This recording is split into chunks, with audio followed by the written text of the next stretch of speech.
राष्ट्र की बात शुरू करते हैं। यूपी में चुनाव का भले ही अभी औपचारिक ऐलान नहीं है, कई महीने बाकी हैं, लेकिन हर पार्टी अपने अपने गठबंधन बनाने में लगी हुई है।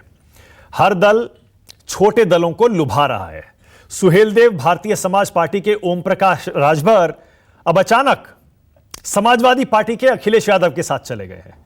कल तक भागीदारी गठबंधन बनाकर छोटे दलों को एक साथ ला रहे थे। अब ओम प्रकाश राजभर की पार्टी अखिलेश यादव के साथ चली गई है। कल दोनों एक मंच पर भी आए, तस्वीरें देखिए, और अपना शक्ति प्रदर्शन किया। कल सुहेलदेव भारतीय समाज पार्टी का 19वां स्थापना दिवस था। इसके लिए मऊ में महापंचायत हुई। अखिलेश यादव सुहेलदेव भारतीय समाज पार्टी के इस कार्यक्रम में मुख्य अतिथि थे। इस दौरान दोनों ने एक दूसरे की जमकर तारीफ की।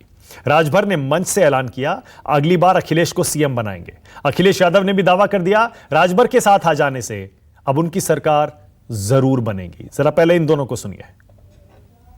देखा आज आपके सामने आने वाला जो चुनाव होगा, उस चुनाव के बाद मुख्यमंत्री को लेके आया हूं। 2022 का मुख्यमंत्री माननीय अखिलेश यादव जी को बनाने के लिए लेके आया हूं।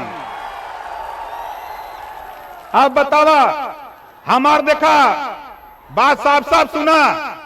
भैया बैठल हूं, घरेलू बिजली का बिल 5 साल लगातार माफ करावे बदे माननीय अखिलेश यादव जी के लिए आल है। सुहेलदेव भारतीय समाज पार्टी ने और उनके राष्ट्रीय अध्यक्ष ओम प्रकाश राजभर जी ने दरवाजा दिखाया था भारतीय जनता पार्टी को।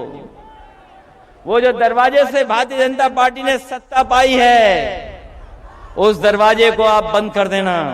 ये लड़ाई बहुत लंबी है और इस लड़ाई में जो हमें सहयोग मिल रहा है, आपका जो समर्थन मिल रहा है, ये ऐतिहासिक समर्थन, ये ऐतिहासिक परिणाम देगा। ओम प्रकाश राजभर अब तक एआईएमआईएम चीफ असदुद्दीन ओवैसी और कुछ अन्य दलों के साथ भागीदारी गठबंधन, भागीदारी मोर्चा बनाने की बात कर रहे थे, ऐलान भी कर चुके थे। ओवैसी और राजभर से की मुलाकात भी कई बार हुई थी। इनमें कई बार चंद्रशेखर आजाद की भीम आर्मी का भी नाम जोड़ा जाता था। ओवैसी इस बार तकरीबन 100 सीटों पर चुनाव लड़ने की बात भी कह चुके थे, लेकिन अब जब ओम प्रकाश राजभर साथ छोड़कर अखिलेश के साथ चले गए हैं, अब ओवैसी क्या करेंगे, चंद्रशेखर आजाद की भीम आर्मी क्या करेगी, यह देखने वाली बात है। इस पर भी बहस करेंगे। इधर बीजेपी के खेमे से खबर है कि इस बार बीजेपी अपने 100 से ज्यादा सिटिंग एमएलएस का टिकट काट सकती है। सूत्रों के मुताबिक पुराने फॉर्मूले के तहत नॉन परफॉर्मिंग एमएलएस के पत्ता कटना तय है।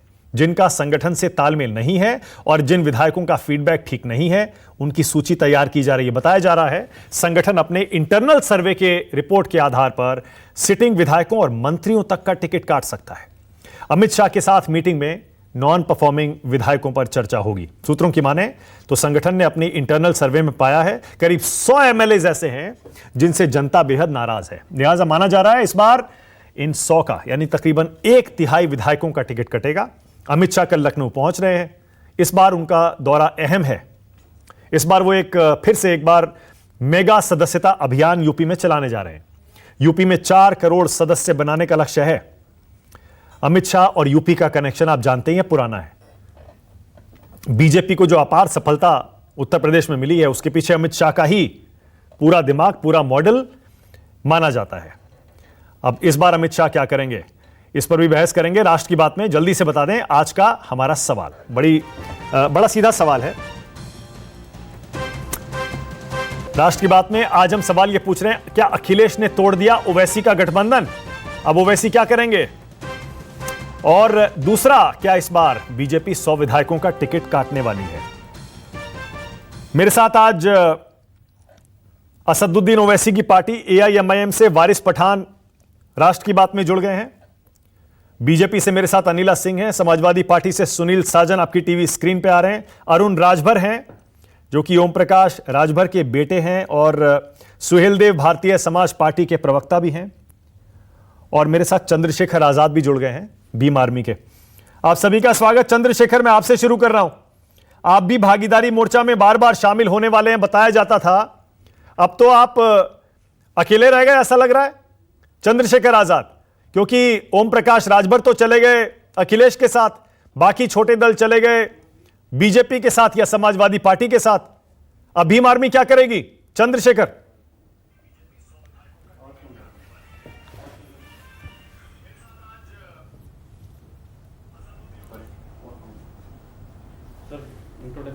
चंद्रशेखर आजाद को मेरी आवाज नहीं मिल रही है। वारिस पठान, आपसे सवाल। वारिस पठान, क्या करेंगे? अकेले रह गए ओवैसी, बड़े बड़े दावे कर रहे थे, अकेले क्या करेंगे अब यूपी में? देखिए मानक जी, हमने तो डे 1 से कहा था कि हम यूपी में जा रहे हैं, हमको बीजेपी को हराना है, हमको योगी को इस मर्तबा उत्तर प्रदेश का चीफ मिनिस्टर बनने नहीं देना है। अब जो भी पार्टी को हमारे साथ आना है गठबंधन में, आइए आइए, हम साथ में मिलकर लड़ेंगे और बीजेपी को हराएंगे। ये तो हिस्सेदारी की लड़ाई है, भागीदारी की लड़ाई है, हमारा पॉलिटिकल एम्पावरमेंट के लिए हम जा रहे थे। और आपने देखा कल भी असद साहब जब वहां पर गए मुजफ्फरनगर में तो कितने लोग आ गए, पूरी रैलियां भरी हुई है, पूरी पब्लिक वहां पे जमा हो जाती है असद साहब को सुनने के लिए, लोगों की मोहब्बत है। और हमको यकीन है कि इस मर्तबा हम उत्तर प्रदेश के अंदर हमारा झंडा गाड़ेंगे और यूपी के अंदर मजलिस इत्तेहादुल मुस्लिमीन अच्छी सीटों से चुनाव जीतेगी। अब देखिए, हम किसी के पास कटोरा लेके तो नहीं जा सकते भीख मांगने के, आइए हमारे साथ आइए, हमको लीजिए। जिसको आना है, जो चाहता है कि भाजपा को हराना है वो आए, और जो भी भाजपा के साथ जाएगा हम उसको भी हराएंगे। क्योंकि इतने वर्षों से उत्तर प्रदेश की आवाम ने देख चुका है, सबका साथ दिया, समाजवादी को दिया, कांग्रेस को दिया, बीएसपी को दिया, मगर आज भी यूपी की जेलों में 37% मुसलमान लोग हैं। ऑलराइट, चंद्रशेखर आजाद, अब आपके पास आ रहा हूं। चंद्रशेखर, आप तो अकेले रह गए, भागीदारी मोर्चा तो ऐसा लग रहा है छिन्न भिन्न हो गया, अब तो कुछ बचा ही नहीं है, आप क्या करेंगे अब अकेले?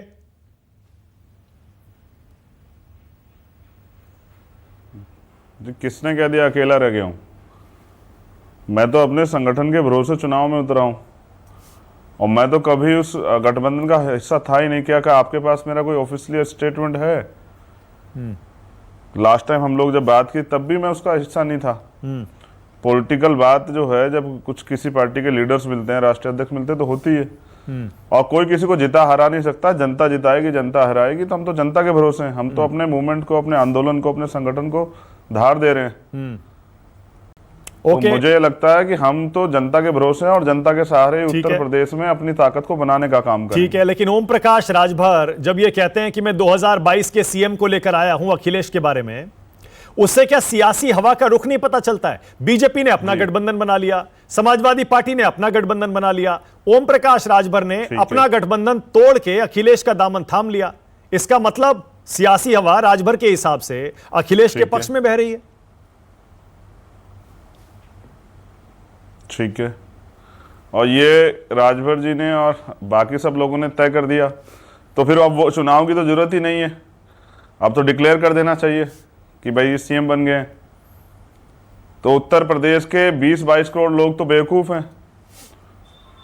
देखिए मानक भाई, आप भी जानते हैं और मैं भी जानता हूं, अगर एक वोट से भी कोई कैंडिडेट चुनाव हारेगा तो सदन में नहीं घुस सकता है।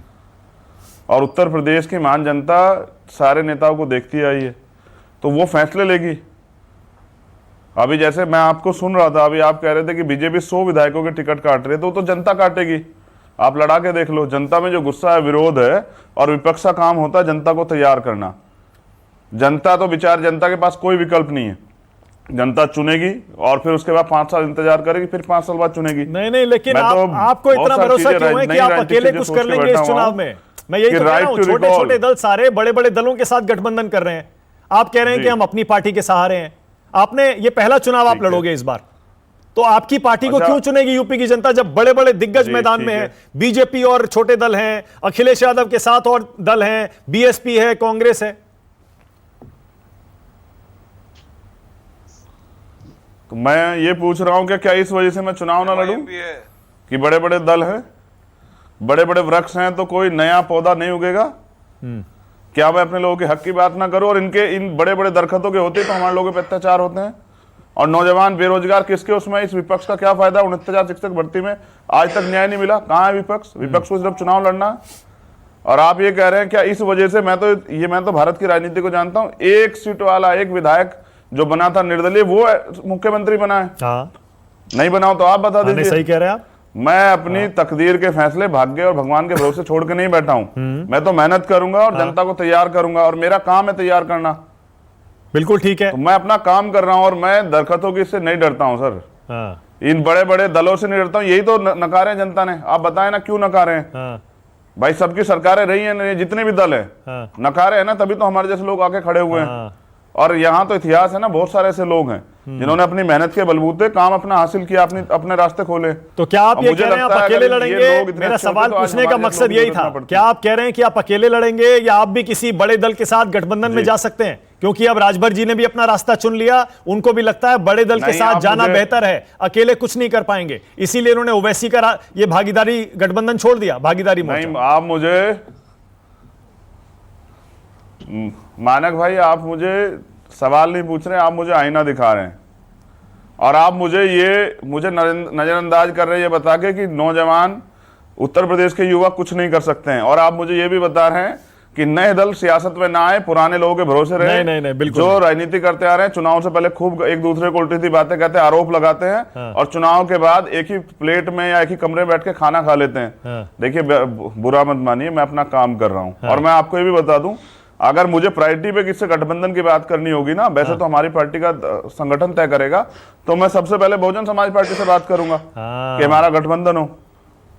तो जब यहाँ देखिए हो क्या रहा है ना, एक तरफ चाचा है जो प्रयास करे कि भतीजा एकजुट हो जाए, और एक तरफ भतीजा है कि वो प्रयास कर रहा है कि बुआ भतीजे एकजुट हो जाए।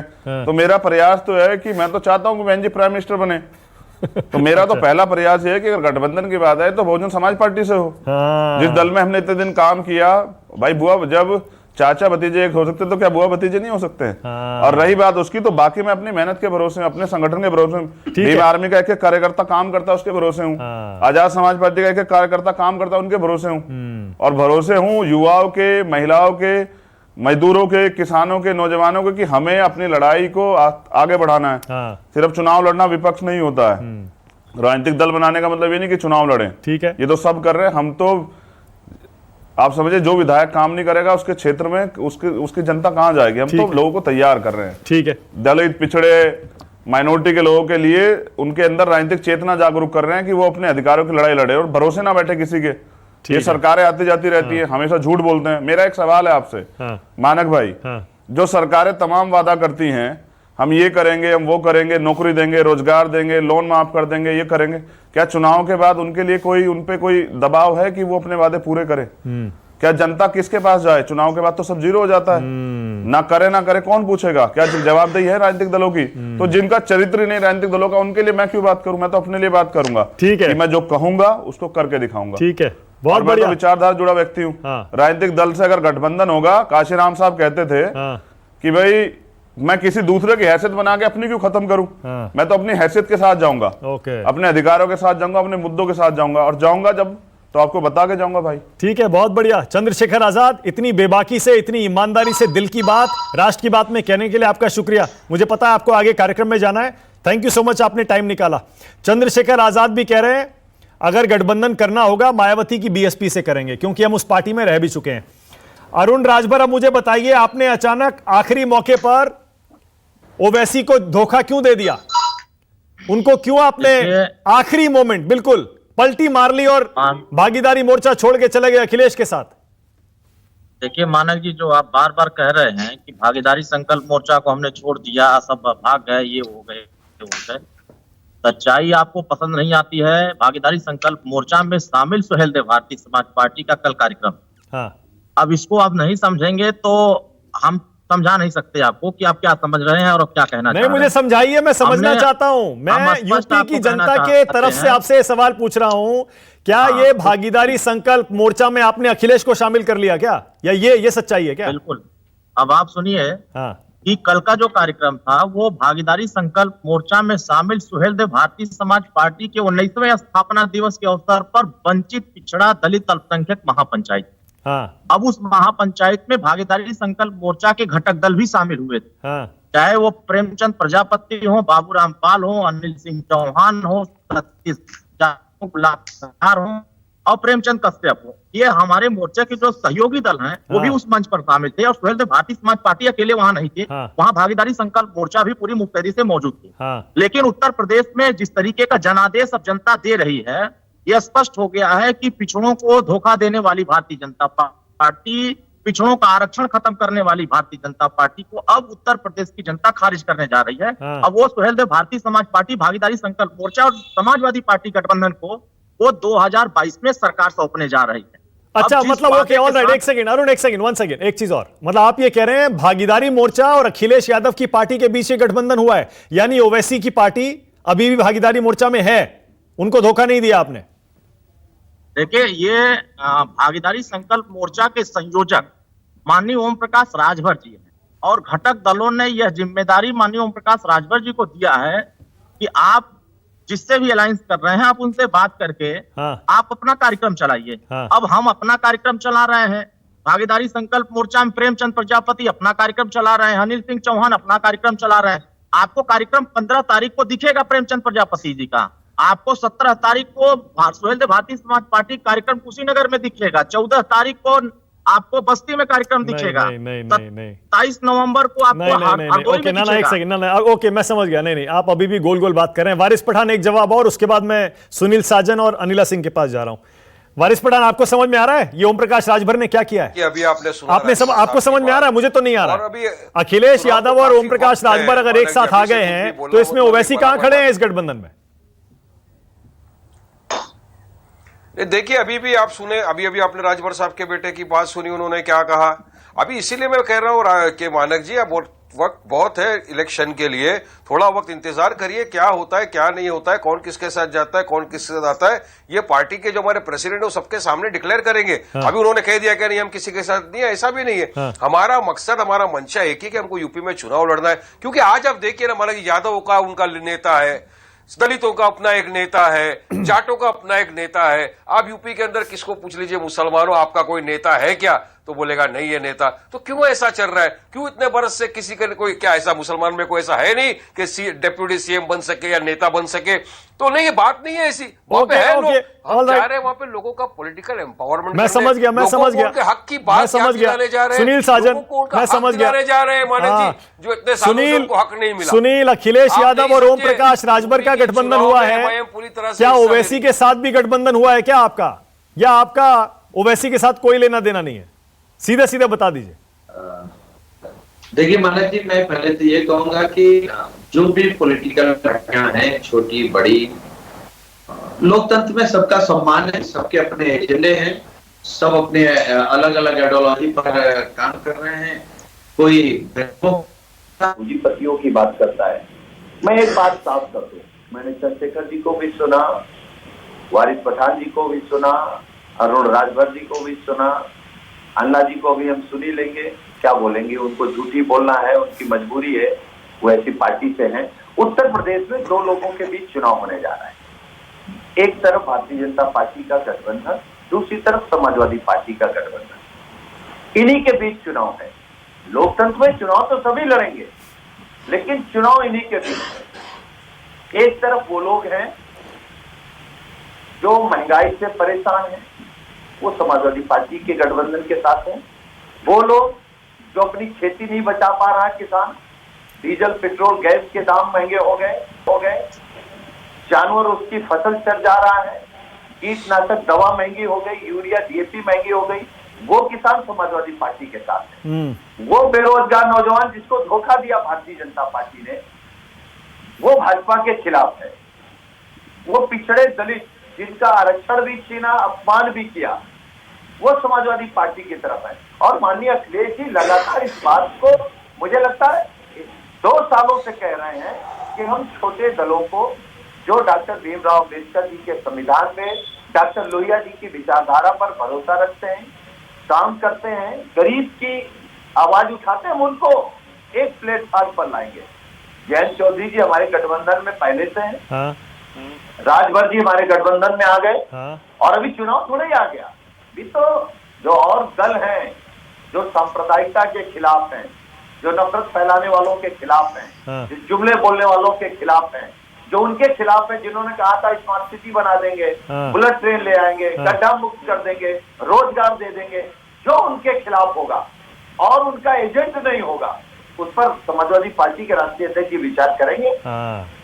ओके, समझ गया मैं। ऑलराइट, इसका मतलब जो अरुण की, मुझे अरुण की बात से ऐसा लगा कि अखिलेश जी का गठबंधन भागीदारी संकल्प मोर्चा के साथ हो रहा है, ऐसा तो नहीं है ना? आपका गठबंधन ओम प्रकाश राजभर की पार्टी से हुआ है ना? हाँ जी, बिल्कुल। हाँ, बहुत बढ़िया। इसका मतलब ओवैसी से अभी गठबंधन नहीं है ना? नहीं, बिल्कुल नहीं है। ओके, बस ठीक है, यही क्लैरिटी चाहिए थी। अनिला जी, ओम प्रकाश राजभर पर बीजेपी भी डोरे डाल रही थी, वो भी उम्मीद कर रही थी कि ओम प्रकाश राजभर आ जाएं किसी तरह इधर। अंदर खाने बात भी चल रही थी और खुलेआम भी कुछ बातें हुई थी, मीटिंग भी हुई थी। क्या आप निराश हैं कि अखिलेश के गठबंधन में एक और दल जुड़ गया है जिसने पिछली बार आपकी काफी मदद की थी चुनाव जीतने में? मानक जी, आपको को पैनलिस्ट को और आपके दर्शकों को मेरी राम राम। सबसे पहली बात तो यह है कि राजभर साहब की जो पार्टी है वो जमानत जब्त पार्टी थी जब तक कि इन्होंने हमारा दामन नहीं पकड़ा था। इनकी जमानतें जब्त हो जाया करती थी। जब ये हमारे साथ आए तो इनकी 4 सीटें आई और उसके बाद आप देख लीजिए 2019 में इनका क्या हर्ष हुआ था। तो आप सोच लीजिए कि मन किसका भारी होगा, किसका दुखी होगा। आज जो हमने देखा, मंच पर देखा, लाल और पीला साथ आकर खड़े और दोनों एक दूसरे की प्रशंसा में अहो रूपम अहो स्वरम के गुणगान कर रहे थे, तो पूर्वांचल की जनता जो है लाल पीली हो रही थी गुस्से के मारे कि ये कौन सा भैया, हमको तो यहाँ पर सुनील जी कहते हैं कि ये झूठों की पार्टी है। चलिए, आपने हमको झूठों की पार्टी तो कह दिया, कम से कम हम हत्यारी पार्टी तो नहीं है, हम अपराधियों की पार्टी तो नहीं है। आपने हमें झूठा कह दिया, ये तो प्रदेश की जनता तय कर लेगी कि हम झूठे हैं कि नहीं है। पर इस प्रदेश की जनता जो है हत्यारों की पार्टी, अपराधियों की पार्टी बिल्कुल भी नहीं चाहती है। ओपी राजभर साहब के अपनी गलतफहमियां हो सकती है, पर मैं ये बता दूं, 2 बड़े, अगर छोटों में बड़े राजनीतिक दलों की बात करूं तो एनडीए में निषाद पार्टी और अपना दल है। यहाँ पे पूर्वांचल की अगर मैं बात करती हूँ, लास्ट टाइम का स्कोर बोर्ड देख लीजिए, 77% का स्कोर हमने किया हुआ था वहां पर। तो पूर्वांचल में जिस प्रकार से विकास के कार्य भी हो रहे हैं, हमारे प्रधानमंत्री जी, हमारे मुख्यमंत्री जी उस क्षेत्र से आते हैं। वैसे वो क्षेत्र, मैं ये जरूर कहूंगी मानक जी, पॉलिटिकली बहुत वोलेटाइल है, क्योंकि वहां से हमें 5 प्रधानमंत्री मिले हैं इस देश के, तो वहां समझ रखते हैं। और इसलिए मैं कह रही हूँ कि वहां की जनता जो है लाल पीली हो रही थी। अभी मैं पठान साहब को भी सुन रही थी, वो कह रहे थे कि भाई फलाना जाति के नेता होते हैं, उस जाति के नेता होते हैं, मुसलमानों के कौन नेता हैं? पठान साहब, जानकारी आपको भी होगी, अगर आप बात करते हैं, मुसलमानों की बात करते हैं, क्या जाटों में मुसलमान नहीं होते? क्या गुजरों में मुसलमान नहीं होते? क्या त्यागियों में मुसलमान नहीं होते? क्या राजपूतों में मुसलमान नहीं होते? क्यों आप मुसलमानों को बिल्कुल अलग करते हैं? मैं पश्चिम क्षेत्र से आती हूँ, यहाँ पे मुल्ले जाट बहुत है, और जब जब जाटों की कई बार बड़ी पंचायत होती है आपस में कि भाई इस कौम को आगे कैसे बढ़ाना है, मुल्ले जाट भी साथ में बैठते हैं। ये आप लोग हैं जो विभाजन की राजनीति करते हैं। भारतीय जनता पार्टी तो पंडित दीनदयाल उपाध्याय जी की जो सोच है अंत्योदय, उसको लेकर निरंतर आगे बढ़ रही है। अनिला जी, अगर आपको अपना दल और निषाद पार्टी पे इतना भरोसा है अनिला जी, तो इस बार क्यों ये खबर आ रही है कि आप 100 सिटिंग एमएलए के टिकट काट सकती हैं? 1/3। देखिए, चाहे हम 100 के काटे, चाहे 200 के काटे, चाहे 50 के काटे, चाहे 1 के भी नहीं काटे, ये हर पार्टी का इंटरनल मैटर है। मैं तो सुनील जी से नहीं पूछ रही हूँ कि आप किसको टिकट देंगे, किसको नहीं देंगे। तो ये इनका पार्टी का आंतरिक मामला है, जिसको देना चाहे जिसको दे, नहीं देना चाहते नहीं दे। नहीं। देखिए, रूलिंग पार्टी के ऊपर ये फॉर्मूला अलग से लागू होता है। हमें याद है ना, गुजरात में आपने पूरी सरकार बदल दी, तो ये गुजरात मॉडल लागू करने की कोशिश तो नहीं है कि छवि बदल दो, चेहरे बदल दो, उससे परफॉर्मेंस के दाग धुल जाते हैं। इतना सब कुछ भारतीय जनता पार्टी के बारे में आप जानते हैं मानक जी, उदाहरण भी दे रहे हैं, उसके बाद भी आप ये मुझसे प्रश्न पूछ रहे हैं, फिर भी पूछ रहे हैं। ये वो दल है, ये वो राजनीतिक दल है जो वंशवाद में विश्वास नहीं करता। सपा, बसपा, कांग्रेस जैसे राजनीतिक दल या राजभर जी की पार्टी जैसे राजनीतिक दल जो हैं, यहाँ पर बुआ भतीजा, पिता पुत्र, चाचा भतीजा, ये सब करते हैं। यहाँ तो कुछ ऐसी बात है। वारिस पठान जवाब दे रहे हैं, बोलिए वारिस पठान, क्या कह रहे हैं? बदलना नहीं बदलेंगे। देखिए मानक जी, अभी आप अनिला सिंह जी को सुन रहे थे, कितनी प्यार से वो समझा रहे कि बीजेपी इतनी अच्छी पार्टी है, फूल बरस रहे थे। अरे मानक जी, आपको भी पता है कि बीजेपी 200 से 350 पार कैसा कर गई है। इनका एजेंडा ये गाय, गंगा, दंगा, मंदिर, इसके बिना तो ये आगे आते नहीं है। दंगों में तो मास्टर ही है इनकी, झूठ बोलने में मोनोपोली है। कितनी साफ से झूठ बोलते जा रही थी अनिला सिंह जी। मुझे तो ताज्जुब हो रहा है कि लोगों ने सबने पीएचडी कर लिया है। अरे अनिला सिंह जी, आप लोग यहां तक पहुंचे कैसा है? गुजरात मॉडल ही कर करके आए ना। गुजरात कोई बुला नहीं है, ना मानक जी बुले, ना आप बुले, ना मैं बुलाऊं। 2002 भी हमको याद है क्या किया था आप लोगों ने, कहां से कहां तक पहुंचे हैं। तो आपके जितने भी मन से है, सिर्फ कम्युनल डिवीजन करना है आपको सिर्फ मुस्लिम कम्युनिटी के ऊपर बात करना है। नहीं वो ठीक है वारिस पठान, लेकिन सुनील साजन की बात आपने सुनी। मुकाबला इस बार बीजेपी और समाजवादी पार्टी के गठबंधनों के बीच है, आप कहीं नहीं है, सुनील साजन कह रहे हैं। ये तो भरम है, यही तो इनका भरम है सर। नहीं, यही तो इनका भरम है, यही तो बड़प्पन और भरम के अंदर ये पूरे के पूरे खत्म हो जा रहे हैं। और यही तो जनता अभी जवाब देगी। जनता का फैसला आना बाकी है। जनता ने सोच लिया इतने वर्षों से इनको सत्ता मिला है, क्या किया। मुसलमानों के इन्होंने वोट लिए, 20% मुसलमान उत्तर प्रदेश के अंदर। मानक जी, इन्होंने वादा किया 2012 के घोषणा पत्र में अखिलेश जी ने कि यदि हम सत्ता में आए तो इनको मुसलमानों को आरक्षण दे देंगे जॉब एजुकेशन में। नहीं दिया, कोई भूले नहीं। आजम खान इनके नेता थे, आज आजम खान को उन्होंने उठा के कहां फेंक दिया, उनका अता पता ठिकाना नहीं। सुनील साजन जवाब देंगे, उसके बाद आ रहा हूं अनिला जी की जनता। सुनील साजन बोलिए। बहुत समझदार है। हाँ अनिला जी, इसके बाद आ रहा हूं, जवाब मिलेगा इसके बाद आ रहा हूं। सुनील साजन बोलिए। MIM कामयाब होगी माना ये, क्योंकि विजन है हमारे पास, डेवलपमेंट विकास का एक विजन है। सुनील बोल रहे हैं वारिस मुझे पठान, बोलिए। लगता था केवल भारतीय जनता पार्टी बौखलाई होगी, मुझे दूसरे लोग भी बौखलाए नजर आ रहे हैं। क्योंकि मैं तो सबसे पहले कहा कि लोकतंत्र में छोटा दल है, बड़ा दल है, कोई भी चुनाव लड़ने आए सबका सम्मान है। हाँ, लेकिन अगर मैं मानक जी आपके कार्यक्रम में सच नहीं बोलूंगा तो उत्तर प्रदेश की जनता के सामने बेईमानी होगी। लड़ाई तो दो के ही बीच है, एक भाजपा गठबंधन है, एक समाजवादी पार्टी का गठबंधन है। एक बात साफ है, अनिला जी ने कहा कि राजभर जी की पार्टी जमानत जब्त पार्टी थी। 2017 और 14 से पहले उत्तर प्रदेश में भारतीय जनता पार्टी क्या थी? ये भी तो जमानत जब्त पार्टी थी। किसी विधानसभा में 2000, 4000, 7000, 8000, 10,000 तो पाते ही नहीं थे।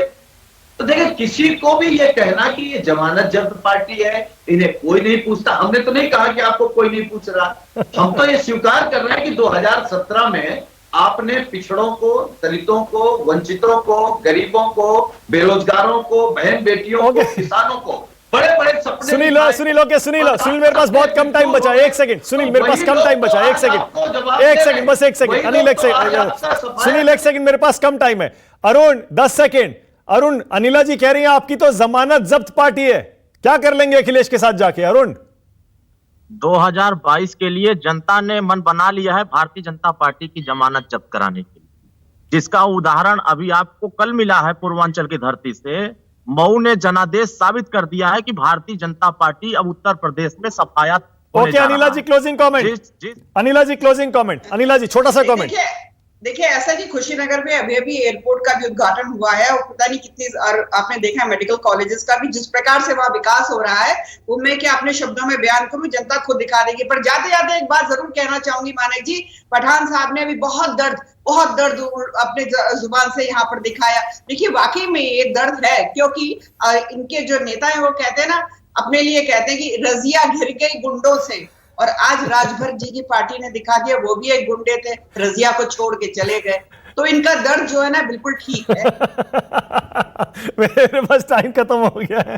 रजिया गिर गई गुंडा, हाँ वो बड़ा फेमस हुआ था ओवैसी का डायलॉग। अनिला जी ने चुटकी ले ली जाते जाते। बहुत शुक्रिया आज राष्ट्र की बात में आने के लिए। हालांकि सुनील साजन कह रहे हैं ओवैसी की पार्टी को इशारों में ऑफर दे रहे हैं, जो भी बीजेपी के खिलाफ है उसका स्वागत है। देखते हैं आगे क्या होता है, अभी टाइम बचा है। बहुत शुक्रिया अनिला जी आपका, सुनील साजन, अरुण थैंक यू, और वारिस पठान बहुत शुक्रिया।